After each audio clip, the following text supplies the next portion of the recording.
Hey everyone, welcome to today's video. Welcome to the VGFightSchool channel. I'm Imake, the author, content creator, whatever the heck you want to call me, the boy, the guy on this channel. And this is basically our incentive to, join the superhero community in conversation and gaming at large. Today, I have back on the show Mr. Fat Ninja DM. We've been on a weird hiatus because of changes, and it's been so much fun. But we have a big elephant in the room that we have to talk about, and we're going to jump right into it. But before we move any further, Mr. Fat Ninja, for those who may not know who you are, please go ahead and introduce yourself. All right. As Gaming Daddy just said, I'm Fat Ninja. I've been doing Dungeons and Dragons, running games for that gaming system for over 23 years. Just a general nerd, love video games, comics, tech, what have you. And as I said before, this is really cool. Gaming Daddy uh, chose me to be on this journey with him, and it is so cool, and I'm humbled and honored to do so. And enough of me, running my mouth. So let's go ahead and crack this bad boy open and see what we got inside Well, there's nothing inside because you can't find Cyberpunk 2077 on the PlayStation Store. I'm sorry, I had to. today. Oh my I goodness, had you to went do it. I'm there. sorry. I couldn't wait. Like, it was right there. I mean, I'm not laughing at CD Projekt Red. I'm just laughing because my pun was funny, but I thought it was. But I mean, you hear me like typing in my keyboard. I think it's like a dream. But this game, Sony has pulled it. Where do we Yeah. even start? Well, I guess I'll start with I am laughing at CD Project Red at this one. Okay. They've had this game in the oven for so long. Hmm. There is no excuse why this game got released in the state that it's in. And I mean, I understand there, crunch time. Uh, you probably had shareholders breathing down your neck, like, "Hey, where's our F in the game?" Stuff like that. I get all that, but at the end of the day, it's not just your reputation. You have the other reputation of the people that work for you. So let's play devil's advocate here for a second, gaming. What Hmm. if this actually deep sixes CD Project Red and they go belly up? Now, all those people that are hired by them have to find employment elsewhere. Okay, they got families to feed and so on and so forth.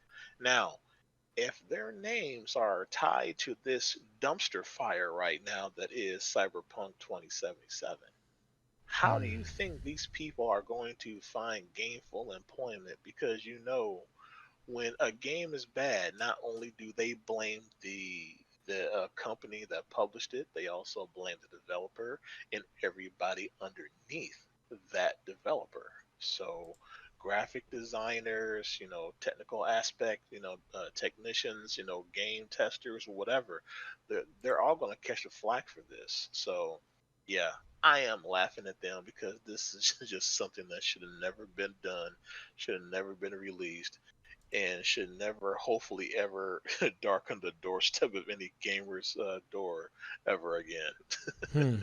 Man, you know, I think at this point we just come to the reality that the game failed its audience. I'm on their YouTube channel, and you know how I roll. I like history. I can't get away from it because you got to find out where everything starts from. And on their YouTube channel, if you scroll all the way down, their first title reveal, they did an 18-second video that was published on October 19th of 2012. That's when they did the title reveal. So you can literally watch the title, just a small little video where they just kind of showed, oh, this something something something, kind of teasing, that this thing is a thing that we want to work on. And then after that, the next video that you see that they released was their teaser trailer on YouTube, which has 23 million views. And that was the very next year in January. So they were pushing this concept out there and trying to gain, community feedback. They were being very intentional on their marketing strategy, and they did a good job marketing the game.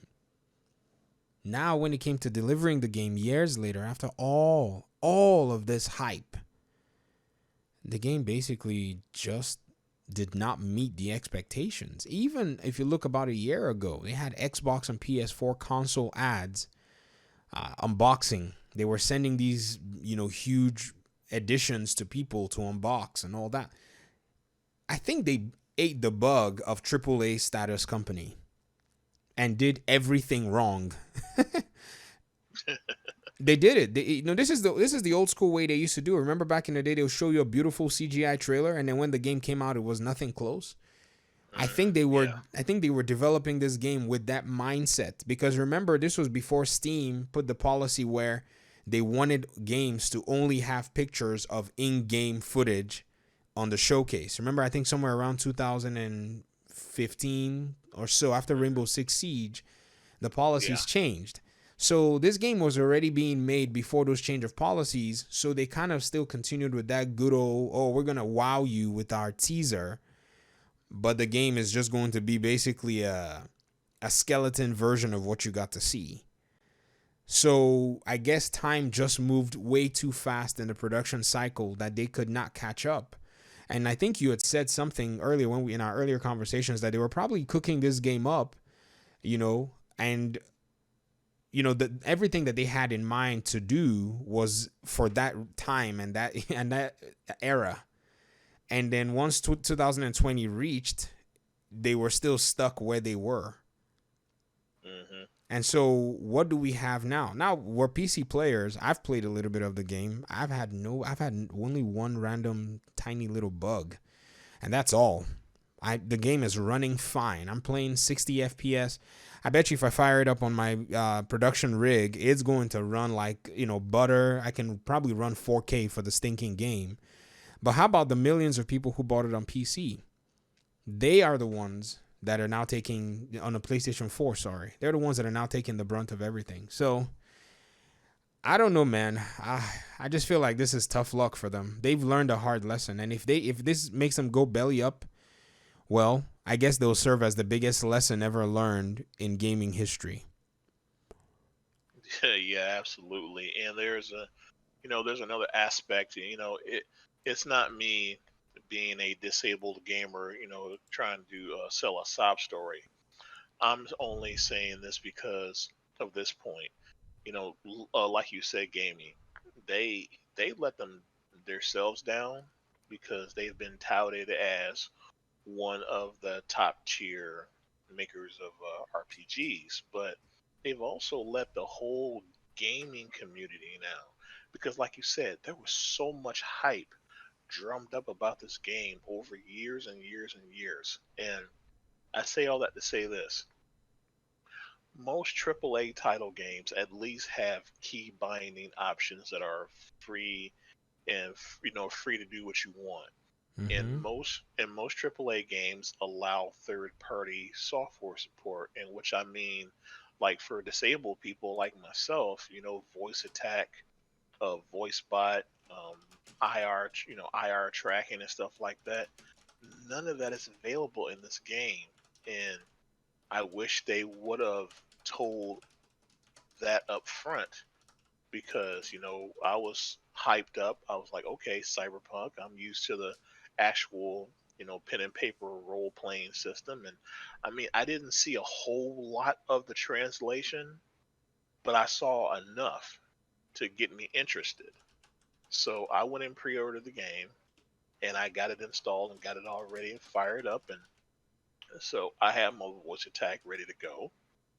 So I had some voice macros put in, and got into the game, and I simply, I fired a bullet from my weapon and said reload. That tells the computer to push the R button for reload. And all of a sudden, I'm looking at my feet. Your Oh, camera, oh your camera glitched. yeah, it just shot down to my feet. Okay, maybe that's just a bug. So I went ahead and um, I decided to, go ahead and, you know, made a macro to push the X button to use the first healing item that I had equipped. Okay, I said heal. Boom, looking straight up in the sky like I'm stargazing. So, so Huh. I'm like, wow, this is crazy. And I tried several other ones, and it was just a mess. So I mean, I can play it, but I'm not going to enjoy it. So therefore, I'm just not going to play it. And hopefully they'll have a patch released, you know, sooner rather than later that allows those third-party programs to actually operate. But yeah, it's just a shame that this game has been in the oven for so long, and it's supposed to be this elegant dish, but it's just a rotted old shoe that stinks.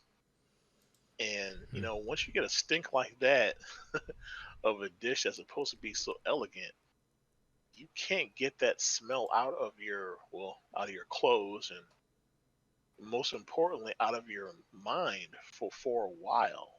And Yeah.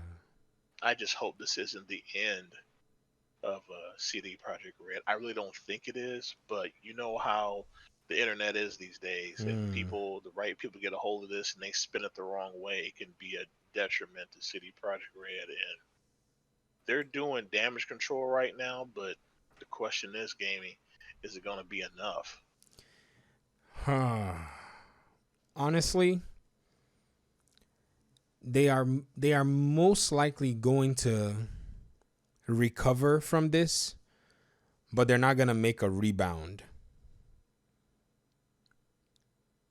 And yeah, a rebound is supposedly a recovery, but a rebound is a recovery for a win. You get that Mm-hmm. rebound, you lay it up, or you get the rebound, you go for a dunk. A recovery is a slow catch up. Say, you're losing and you slowly catch up to the game and maybe end up with a tie or maybe a win. You know, this is just a sports analogy. And everyone's like, well, they almost won, but they were close. But over the time of the rebound or the recovery, which takes longer, I believe that many companies are going to overshadow them. So what this game has revealed more than anything is to make a AAA game, you have to really be a studio that has all of the resources to make a AAA game. CD Projekt Red may have very good developers and very good grit and very good, you know, I would say willpower, but I don't think they have what it takes to do something so technical. If they did, for 7 years, they would have been able to execute this project with ease. But I don't think they got it. That's just what it shows. They probably need to go back to the drawing board. They probably need to go back and look at where their technical, powers lie. They probably need to go back and look at where they need to focus their attention. They might be a studio that prioritizes making just PC exclusive games and then sending the game to another studio to port it for consoles. There is nothing wrong with that. There is, in fact, there's a company named QLOC. QLOC is an independent Polish company. It's right there in the same house with CD Projekt Red, basically. I mean, when I say same house, I mean same nation, same country. QLOC is very, very well known for making PC ports for a lot of console games. That's their job. That is exclusively what they do. If you go on their website, I'm looking at their website right now as we're speaking. The reason I know them is because on Mortal Kombat 11, on the PC version, you'll see QLOC, but on the PS4 version, I never saw that. So I wondered, what's QLOC? Oh, that's when I realized, okay, they're a console porting company. And I started doing some, just a little bit of skimming around their website, just, looking around and seeing what they're doing. And they've done a lot of these games. They really have. They've worked with Paradox Interactive. They've worked with Obsidian, Hi-Res Studios, Gameloft. They've worked with Warner Brothers, owned NetherRealm Studios to do Mortal Kombat 11 on PC. Mortal Kombat 11 on PC, I mean, and Mortal Kombat 11 as a whole, it was in the top 10 highest selling games of 2019. You know, NetherRealms didn't need to bother about making a PC version of the game. They just focused on what they were good at. PlayStation, bam. Xbox, bam. PC, huh? They sent it to somebody else. So is it that CD Projekt Red doesn't have the technical know-how to optimize a game for the PC properly? Because even though we on PC may have some issues, okay, we can say, sure, these are some issues that they have, right? But then when it comes to, say, perhaps the console aspects or whatever, like, you know, you're now solving multiple layers of that, because if you at least knock out the PC version and then the console version is having issues, you can call up QLOC and say, what are you guys doing? Get the job done. You can call another porting company. It doesn't have to be QLOC. It could be anybody else, you know. So it's, I just feel like, you know, they didn't plan well enough. I would say that there's so many resources that they could have leveraged to really make a successful game. Now, I have to also tell you, the PC versions of Mortal Kombat 11 and the Xbox versions, they're not the greatest in terms of support. Don't get me wrong. And the only support that I'm talking about is they just don't get the support fast enough. Like, if they used to do a thing where if there was an update, it used to take them longer to get the updates to PC and Xbox. But I think those are Microsoft things or Steam things, or just the fact that they had to also run the PC version through QLOC. So QLOC could run it through the ported PC version and then deploy it on Steam or the other platforms, Stadia and all the others. But QLOC has a huge library under their belt. I'm looking at it here. Let's show you guys here that are listening. They have Dragon's Dogma, Dark Arisen, the PC port, PS4, Xbox One, Switch, Devil May Cry. They ported the Xbox One and PS4 versions. The Resident Evil 4 and 6, they did the PC ports. Rime, they did the port for PC and Xbox One. Dark Souls Remastered, they did the PC, Xbox One, and PS4 ports. Hitman, they developed it in conjunction with the studio. Tales of Vesperia Definitive Edition, they did the remaster for PC, PS4, Xbox One, and Switch. Hellblade, Senua's Sacrifice, they did the Switch port. Mortal Kombat 11 on PC, and many, many more. This is them advertising. They've been doing this stuff for a while. And there are many other companies like them. They don't sit there and try to make their own games. They just sit there and say, hey, you want a port? We got you. So CD Projekt Red has no excuse to not get this done. Because Cyberpunk 2077 runs very well on the PC. But on consoles, they seem to run like crap. They could have a Stadia version of this thing. I said Stadia, a Switch version of this thing, and it'll work fine if they would just delegate all of this stuff. But they spent all this money doing soundtracks with artists out there, and, you know, like, what are y'all doing? Getting musicians to come record tracks for the song. I'm like, it's hype.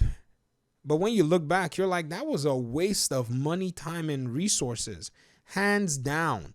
All of that money spent on doing all this sound stuff and paying, you know, for all these royalties, for all these musicians to sing on your song, could have been used to pay technical experts to tweak your game and fine-tune it, so that even if you release it late, you know that it's going to be the best possible, you know, product that you can get it. Even if you say PC, console, your version's coming later, we're cooking it, and it's cooking, and we have another team that's actually cooking it. That's their job.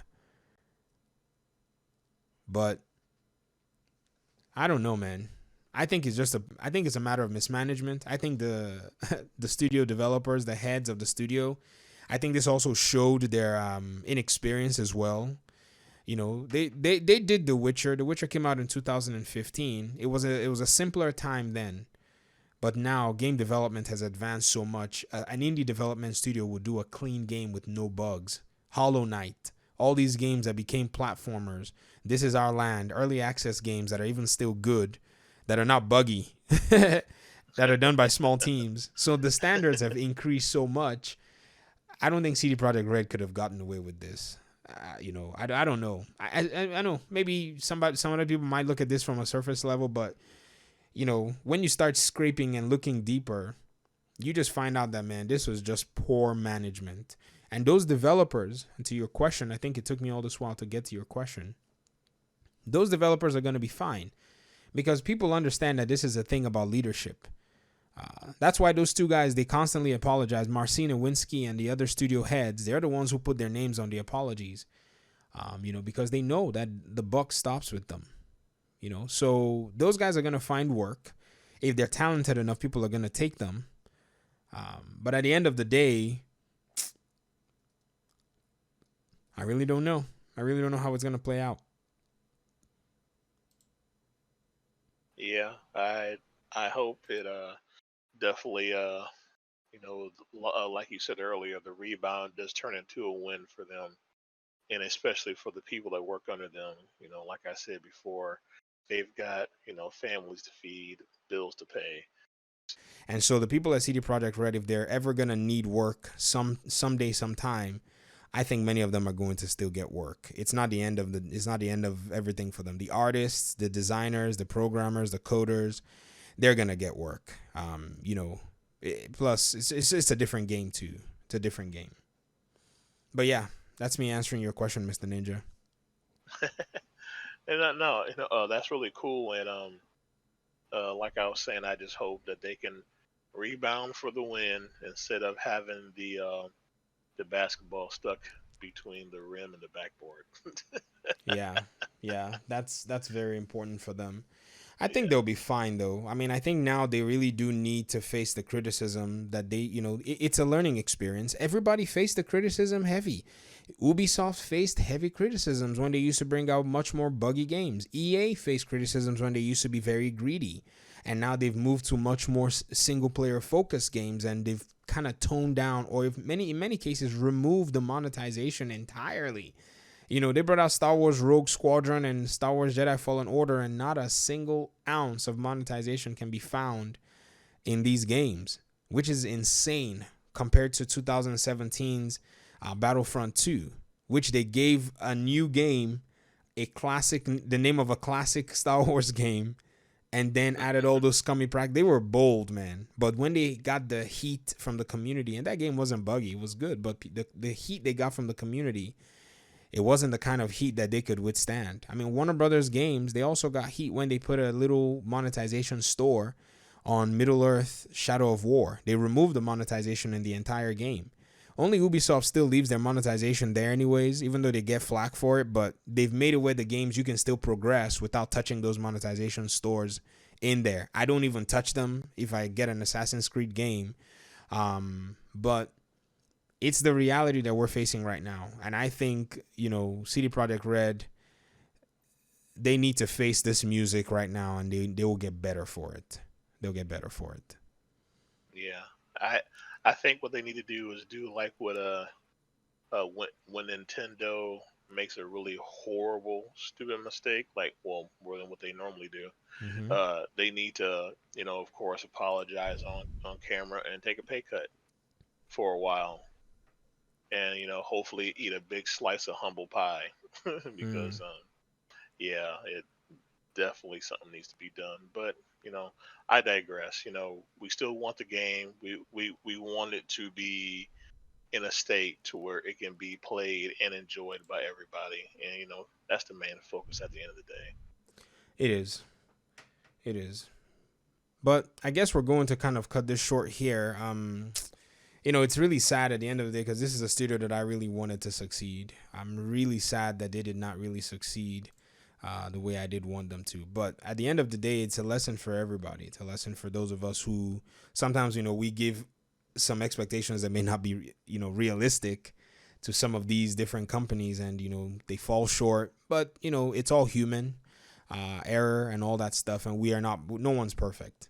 But we're gonna close out this conversation here. We're at the 20-minute mark, and I just feel like this is something we needed to address. And if you've been able to stay and stick with this through the whole conversation, let's hear your thoughts in the comment section. Do you really think Cyberpunk 2077 is gonna bounce back, or do you think this is the end for them? I'm Amake, the gamer dad, and I'm gonna sign off here. So, Mr. Fat Ninja, bid them farewell, and let's get off this platform. All right. Thanks again, everybody, for tuning in to listen to this on your favorite platform of listening choice. I'm Fat Ninja, a gaming master and all around nerd. Once again, big shout out to Gamey Daddy for letting me ride with him on this awesome journey into the nerddom of the inner workings of the gaming industry. And when you least expected it, I stole your critical hit Okay. and your sandwich. Later, folks. All right, y'all. Laters. Peace out.